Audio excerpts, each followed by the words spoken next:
Hey, what's going on, guys? As I promised you last week, we're going to be moving on to the next step of the painting process, which is adding weathering, details, scratches, and scuffs. As you can see, I got the Optimus Prime helmet. He's all painted up, ready to rock and roll, but he looks a little bit too clean, a little bit too pristine, and basically we're going to be beating him up today, making him look like he's got some age to him. So that's what we'll be going over today. Before we get into that, though, let's talk about the beer. So today's beer is from Industrial Arts Brewing Company. This is Tools of the Trade. It's an XPA. It's really good, really refreshing beer. And funny enough, beer is actually kind of a tool of trade for me. This is my go juice. So it just kind of works out that this is the beer I use today. All right, so some tools that you're going to need for adding this detail work to your helmet or whatever project that is. And we're going to keep this simple today. So you're going to need a couple Sharpies. I like to go with a silver and a bronze Sharpie. You're going to need a couple paintbrushes. You're going to want one paintbrush that's beat up that you don't care about, and then the other one can be an okay paintbrush. You're going to need some sort of a palette for your paint. So I'm going to be using this for the acrylic paint, and then I'm also going to use an old paint cap for the other paint that I'm going to be using. You're going to need an old beat up towel. Make sure it's a beat up towel. This is a towel you do not care about, because once you do this, you're not going to be using this thing again. So don't be going to your kitchen or your bathroom and grabbing a towel. You know, hey honey, I'll bring this thing right back, because it's not coming back once you do this with it. So just make sure you got a beat up towel. You're going to need some acrylic paint. And this is actually the only time I like to use acrylic paint. And that's mostly because it's easier to put on with the brush, and it looks better for my weathering look. And then I like to use a flat paint for this, because dirt and weathering stuff doesn't look shiny, and that wouldn't make any sense. So make sure you have a flat paint for doing your weathering. You're also going to need some spray paint. Now, we're not going to be spray painting inside. We're not going to actually be really doing any kind of spray painting at all. What I'm going to do with this, I'm going to spray this into a paint cap, and then I'm going to be using it for some more detail work, but we'll get into that. So with that, what you're going to want to do is like some sort of a silver, aluminum, nickel, something shiny like that. But that's what we'll be using that for.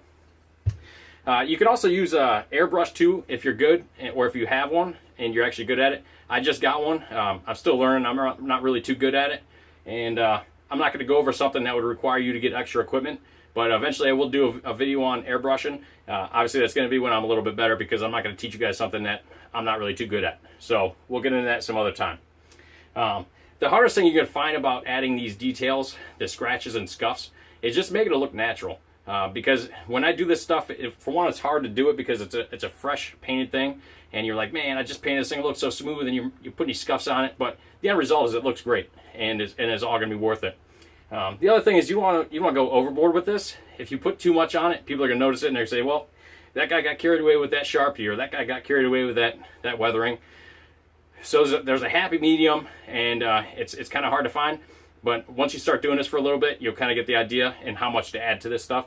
But that's really the other thing too, is you can do whatever you want, have fun with it. And this is just all wherever you want to take the project to, and it's just going to make it look that much better. So let's get into it.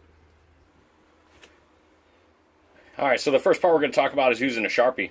Now you can see here I've already kind of started doing some of these spots, and the Sharpie is a really quick, easy way to give your edges a worn look and kind of highlight those so they pop a little bit more. And the way you're doing that is pretty easy. You're just going to take the Sharpie, use the edge of it, and just kind of run it along those edges where you're going to see some of those wear marks. And when you're doing it, kind of think about where you're going to get more wear marks. So like right here in this corner, you're going to see a little bit more wear, so you can make that a little bit of a thicker edge on there, because that's a spot where it's going to get hit. You can do a little bit on the inside here, a little bit there, and there. Got a little bit going here already. You can darken this up or lighten it up. Be coming up here.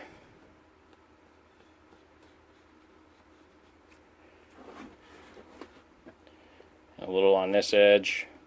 You kind of get the idea though. You just go around the whole thing and give it a little bit of a highlight. And then you can see how it kind of has a nice little shine on the edges, but then you come back here and it really doesn't have that. So it just makes it kind of pop a little bit more. Now if you have a silver though, you're not going to be able to use a silver. We can, but it's not going to be exactly what you want. So what I like to do then is I like to go with the bronze. And I'll take the bronze and go over the silver parts that are going to get worn. Yeah, my marker's a little bit dead, so you can't see it too good.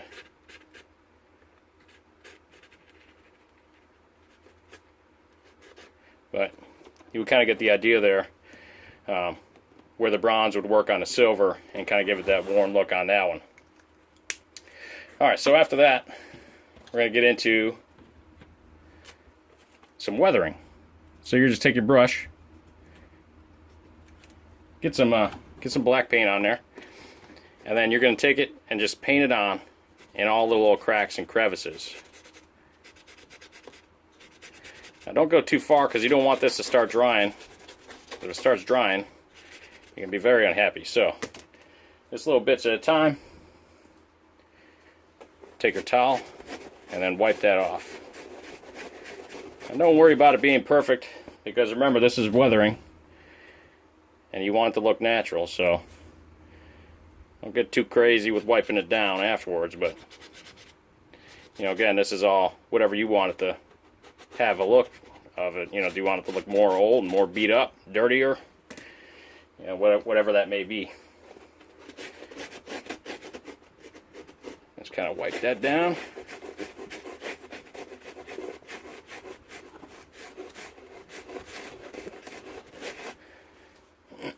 And there you go. You got that nice depth to it. You can see the other side there. It doesn't look like that. It still looks clean. So it looks like you're getting dirt and stuff caught up in there. It gives a little bit of shadowing too, so it looks pretty good. And you know, I would do that in all these little cracks and crevices. You know, definitely deep down into there. Keep that dark. You could actually use your airbrush too and hit down in there if you want. Then the other way that I like to add some scuff marks and stuff. Remember I said I'm going to take that spray paint and spray it into the cap. Take my old brush that I don't care about. And you want to get a piece of foam so you can dab this brush on it afterwards. Kind of stir it up so you get all those little shiny particles mixed together. Get the excess paint off, because if you just slap that on there right now, you're going to have a huge just paint mark on it. You want this to be dull. So dab it a little bit on a piece of foam. Get the excess paint off of that thing.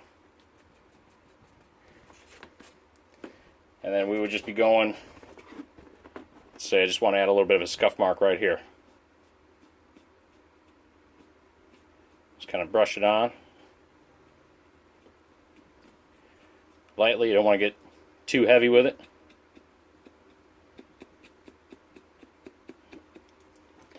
And there you go. Some nice little scuff marks on that.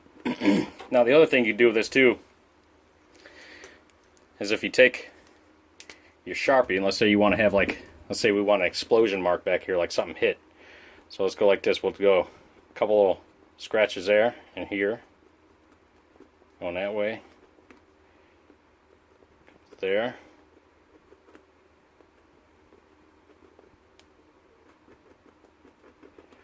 Alright, so we got that. Got that kind of, looks like maybe something hit and exploded right there in that corner. Let's take some more of that paint.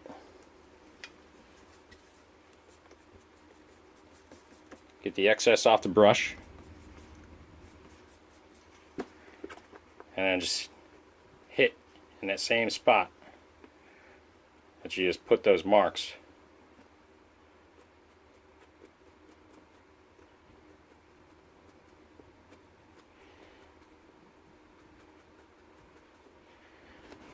And there you go. Looks like maybe you had a little explosion. You can hit that with a little bit of black too, and just really make it look good, real sharp.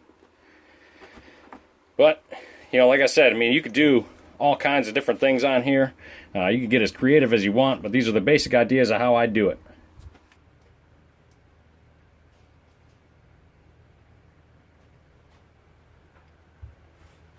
Alright, so that pretty much wraps up, guys. Got the finished product here. You got Optimus look like he's seen some stuff a little bit beat up, a little dirty, just not looking quite as clean as he did. But this is really what you want. You want it to look like the real deal. You don't want it to look like you just slapped some paint on this thing and then took it to the con. just remember to take your time, practice this stuff, try things, see what works for you, what doesn't work for you. There's all kinds of different ways you can get that weathering and add details and battle damage and all kinds of stuff like that. So just have fun with it, and you know, make sure you take your time and just keep practicing with it, and eventually you'll get it. So that's pretty much it, though. If you guys have any questions, please leave a comment in the comments section. Other than that, if you like this video, give me a thumbs up and subscribe. You guys can always catch my current projects on Instagram at BMBids. I'll catch you guys later. Cheers.